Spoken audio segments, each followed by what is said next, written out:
اللہ کے نبی حضرت نوح علیہ السلام بار بار اپنی امت کو اللہ کے پیغام سناتے رہے کہ وہ آپس میں ایک دوسرے پہ ظلم نہ کریں، احساس محبت کو قائم کریں، نسل ذات کے نام پر ایک دوسرے کو تکلیف نہ دیں، رشتوں کی قدر کو مقدم رکھیں۔ تو حضرت نوح کی قوم بار بار آپ کا مذاق اڑانے لگتی، اتنے پتھر مارتی کہ آپ کئی دنوں تک پتھروں میں ڈھکے رہتے، پھر صحتیاب ہوتے، پھر اللہ کے دین کی تبلیغ کرتے، یہاں تک کہ 950 سال گزر چکے۔ بالآخر اللہ کے نبی نوح علیہ السلام نے ہاتھوں کو بلند کر کے اللہ کی دربار میں دعا کی کہ اے اللہ، یہ میری امت کبھی ہدایت نہیں پائے گی۔ اے پروردگار، یہ تیرے عذاب کا مذاق اڑاتے ہیں، انہیں دکھا کہ تو کیا طاقت رکھتا ہے۔ تو بس اللہ کا حکم نوح علیہ السلام کے لیے آیا کہ اے نوح، ایک کشتی تیار کر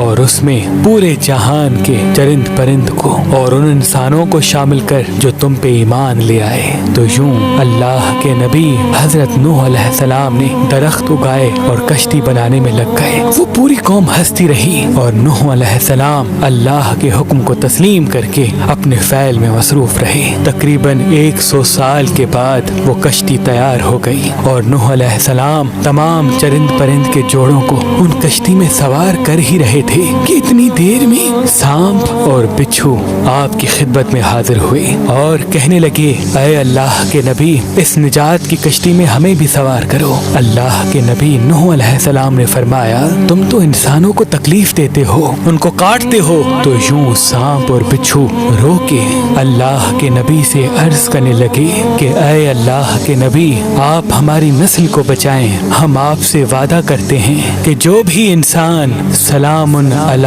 نوح فی العالمین پڑھے گا، ہمیں قسم ہے اپنے وجود کی، اپنے خالق کی، ہم کبھی بھی ان کو تکلیف نہیں دیں گے۔ اس وعدے کے بعد اللہ کے نبی نوح علیہ السلام نے سانپ اور بچھو کے جوڑوں کو بھی کشتی میں سوار کر دیا۔ اس نجات کی کشتی میں جو انسان سوار ہوئے، جو مخلوقات سوار ہوئی، سوائے ان کے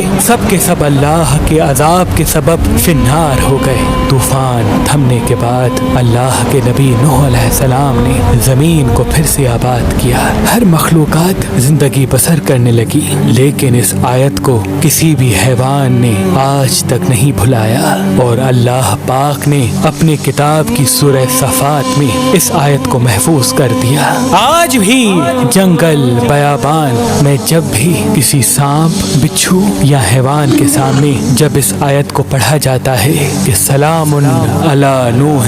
فی العالمین، تو سانپ ہو، بچھو ہو یا کوئی بھی حیوان و جن اس آیت کے احترام اور اس کے پس پشت وعدے کو سمجھ کے اس انسان کے قریب نہیں آتا۔ بے شک اللہ نے اپنی کتاب میں ہر پریشانی، بیماری اور مصیبت کا علاج رکھا ہے۔